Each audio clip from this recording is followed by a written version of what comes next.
Puji Tuhan. Hari ini saya akan mengajak kita semua untuk sama-sama merenungkan firman Tuhan, dan saya akan membahas tema yaitu menghadapi peperangan.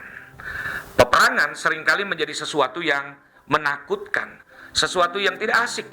Kenapa? Kita lihat realita yang sedang terjadi. Beberapa waktu yang lalu, bangsa Israel yang sampai saat ini masih terjadi menghadapi peperangan ketika harus berhadapan dengan Hamas dari Palestina.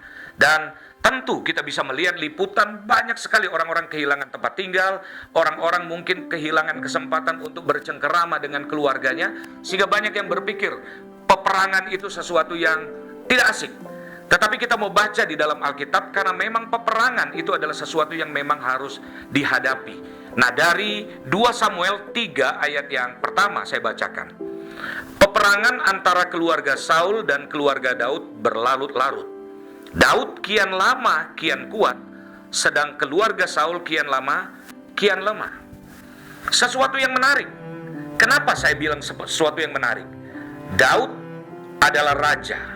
Saul juga adalah raja. Sebelumnya sama-sama juga diurapi. Saul menerima pengurapan dan Daud pun menerima pengurapan. Tetapi fakta yang kita baca di dalam Alkitab sama-sama menghadapi peperangan, tetapi Daud semakin lama semakin kuat dan Saul semakin hari semakin lemah.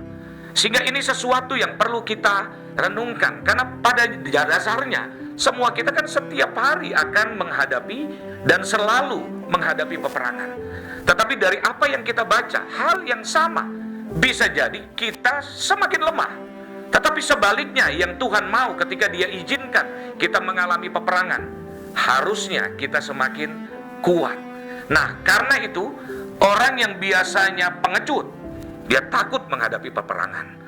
Orang yang pengecut biasanya lari ketika harus menghadapi masalah seperti peperangan.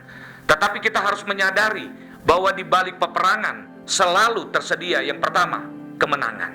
Tetapi kalau kita tidak siap, yang mungkin akan terjadi adalah kehancuran dan kekalahan.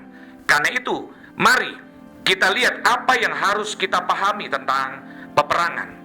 Satu, bahwa sadari bahwa setiap orang yang boleh masuk peperangan adalah orang yang dipercaya. Tidak semua orang ketika ingin berperang, misalnya saat ini, orang bilang, saya mau bela negara. Misalnya ada banyak orang, saya mau melamar, saya mau jadi tentara. Oh oke, umurmu berapa? 87, ya enggak bisa. Walaupun dia kepingin, dia bersemangat, dia tidak bisa masuk ke dalam peperangan. Kenapa tidak bisa lagi? Ya karena hamil. Tidak bisa.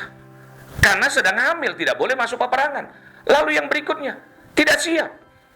Tidak semua orang bisa masuk ke dalam peperangan. Kenapa? Karena tidak siap juga.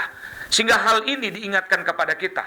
Peperangan itu pasti, tetapi biarlah setiap kita mempersiapkan diri, karena keadaan-keadaan yang tidak baik bisa setan buat dalam kehidupan kita.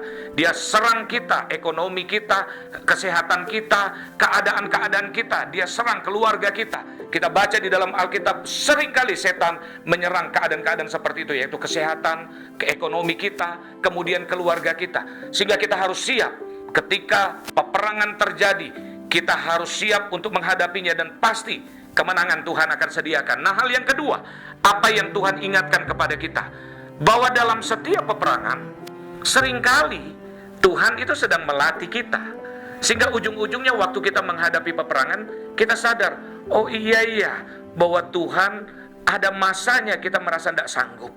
Ada masanya kita merasa tidak mungkin kita bisa melewati peperangan. Ketika Daud menghadapi Goliat, hitungannya rasanya dia tidak mungkin menang.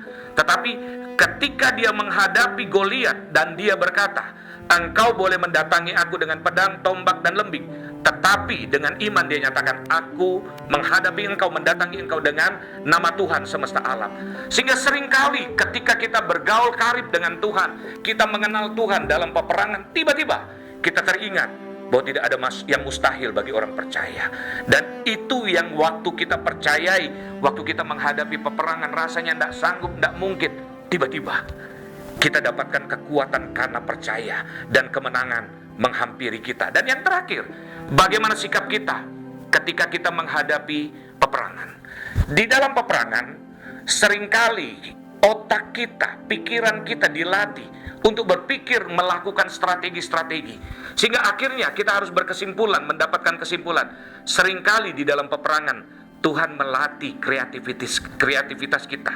Sehingga timbul ide-ide yang Tuhan bisa berikan lewat pengalaman, lewat ilham. Dan akhirnya ketika kita menang, kita pun akan berkata, luar biasa. Tuhan yang menyertai kita, Tuhan yang memberikan kemenangan. Biarlah setiap kita siap untuk menghadapi peperangan dan kita semakin kuat dalam setiap pergumulan, tantangan, peperangan yang kita hadapi. Puji Tuhan, kita berdoa. Tuhan, terima kasih sudah mengingatkan dan mengajar kami bahwa dalam peperangan kami harus ingat bahwa Tuhan selalu menyertai. Tuhan punya maksud yang baik. Kami harus siap. Tuhan melatih kami sehingga kami akan berpikir kreatif dalam menghadapi tantangan, dan ujung-ujungnya kami tahu Allah turut bekerja dalam segala sesuatu untuk mendatangkan kebaikan. Bagi umat-Mu yang sedang ada dalam peperangan, Tuhan tolong sertai sehingga ujung-ujungnya kemenangan yang Tuhan jamin itu menjadi bagian setiap kami umat-Mu. Di dalam nama Tuhan Yesus kami berdoa, haleluya, amin. Puji Tuhan, biarlah kita terus maju dan siap berperang dengan pembelaan Tuhan yang sempurna. Tuhan Yesus memberkati. Jangan lupa like, comment, subscribe, dan share. Sampai jumpa lagi di Glow Pastoral Digital Channel. Tuhan Yesus berkati. Yes. Halo teman-teman semua, buat kalian yang belum memiliki tempat ibadah tetap, yuk gabung bersama kita di GBI Glow Fellowship Center. lokasinya ada di Glow Tamres, Glow Gading Marina, Glow BSD, Glow Dynaplus, Glow Depok, Glow Majestic, dan Glow Cibubur. Kita tunggu kehadiran kalian. Tuhan Dan Yesus Yesus memberkati. memberkati. Amin. Amin.